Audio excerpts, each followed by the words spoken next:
And it seems as if you are trying to use the internet as a scapegoat to say that somehow the competition that the internet is providing to the newspaper industry, that technology that's provided a new distribution channel for print media now to be online, is somehow blowing up their business model, and that the solution to that is that you ought to allow big media companies to get bigger.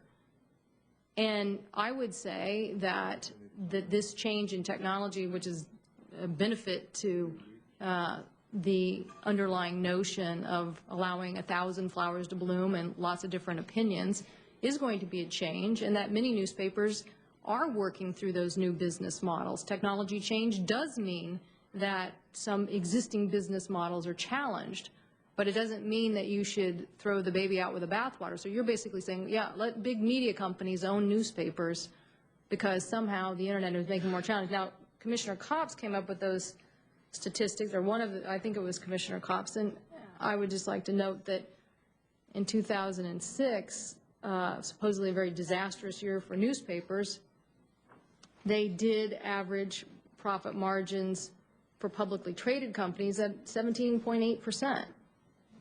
And if you contrast that for the rest of corporate America, that's about, over the last 25 years, 8.3%. So there's something that's not right here. Yeah, I can imagine with those numbers, 17.8%, yeah, I can imagine a lot of big media companies would like to own newspapers. The truth is, their numbers aren't so bad.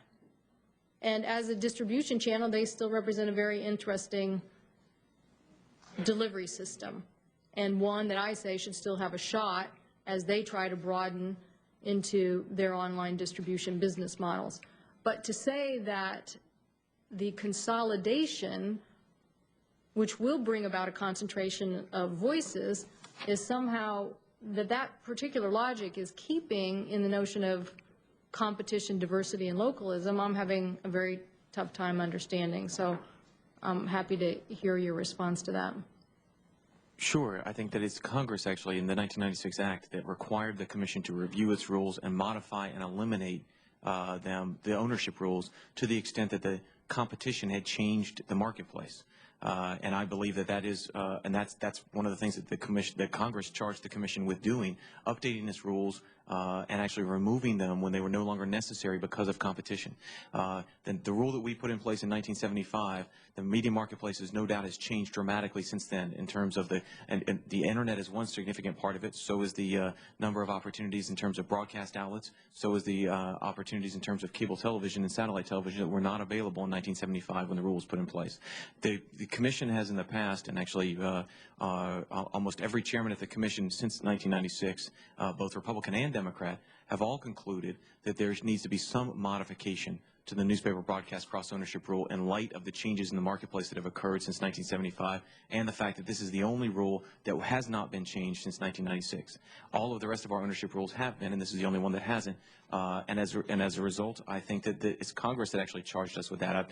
Yes, the internet competition does demand that we reevaluate our rules to see if they're still necessary. And I think that it's harder to make the case that they're still necessary in the top 20 markets for a newspaper to be prohibited from buying the number 5, 6, 7 broadcast station in those markets. I think you're getting it absolutely wrong. And I don't see a logic in your answer of why big broadcast corporations ought to consolidate and own more media because of the internet. That doesn't make any sense.